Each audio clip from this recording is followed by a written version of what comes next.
and go ahead and push. In the first lesson, we looked at the ground path. Developing ground strength is the foundation of the internal arts.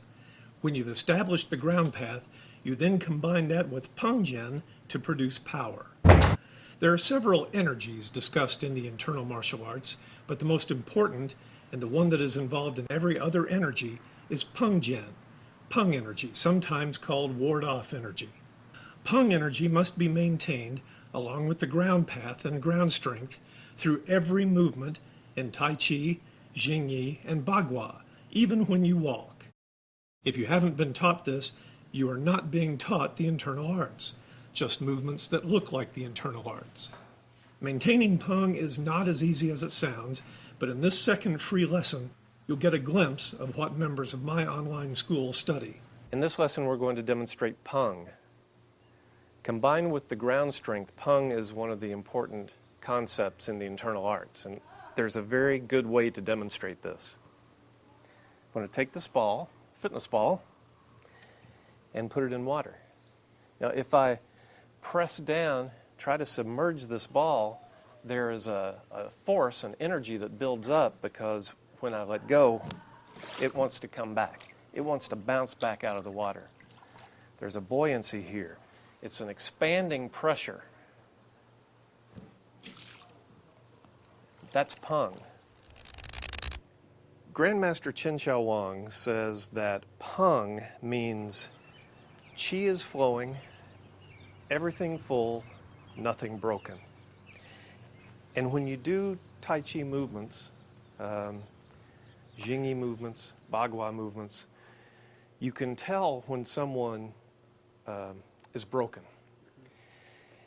For example, let's do this move here where we will go. If you stand like this, and you're going to push out, back. Now, this is a really good exercise. And what you're doing is trying to maintain this feeling of expansive force. But it's tied very closely in with the ground path, the ground strength, with silk reeling. This is a silk reeling exercise. And whole body movement, which are the main concepts that we're doing in this online course.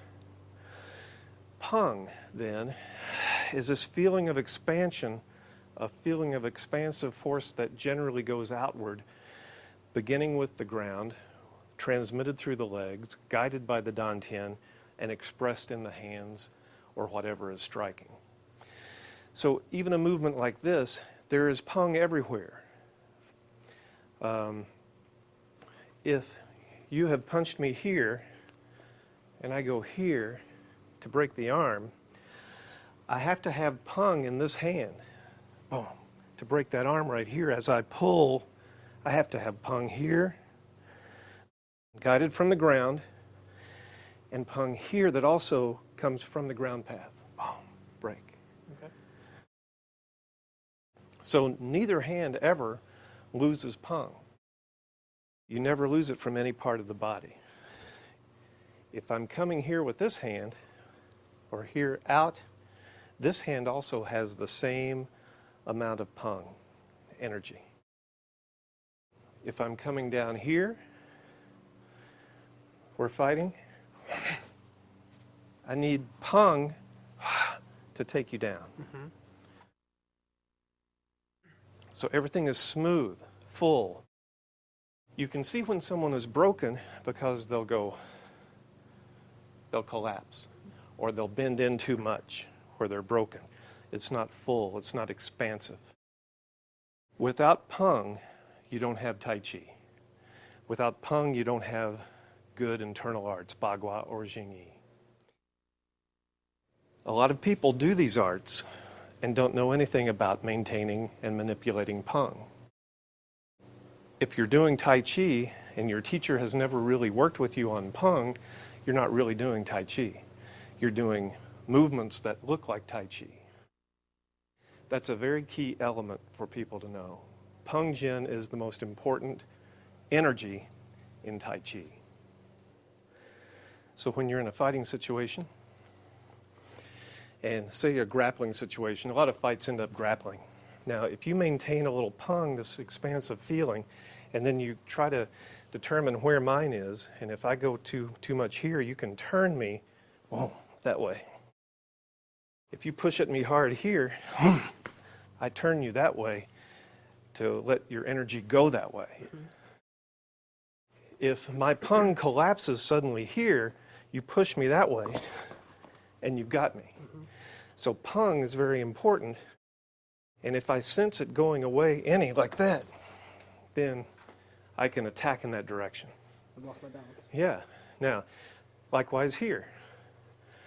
If you try to turn my elbow downward, okay, now I've got relaxed strength, turn it downward.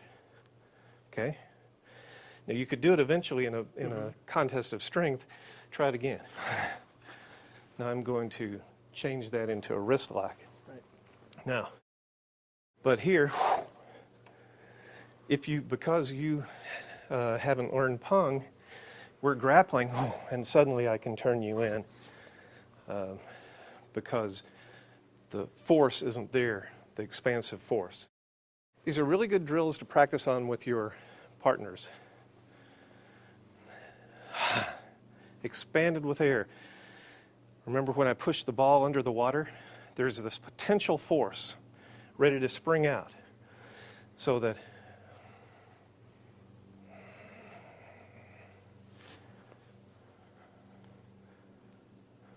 if you're in a martial arts situation here, you've got the force that is there still. If you push on me, it's there, but it's also ready to then spring back. So that's one of the concepts that we're working on. Pung. Maintaining pung jin is crucial in the internal arts, along with the ground path which gives pung its strength. In the next free lesson, we'll show you how these two skills work as you use whole body movement, the third key skill required for high-quality internal arts. If you've learned something new in these two lessons, you should try a membership in the online school at internalfightingarts.com. There are hundreds of video lessons, downloadable ebooks, audio, a discussion board, and other material to help you develop high-quality internal arts skill. You're invited to try 2 free weeks as a member. You can quit at any time, for any reason, no questions asked. And after the first full month of membership, you can quit and get a no-hassle, courteous refund. Look for the next free lesson in 2 or 3 days when we will examine whole body movement. I'm Ken Gullette with internalfightingarts.com.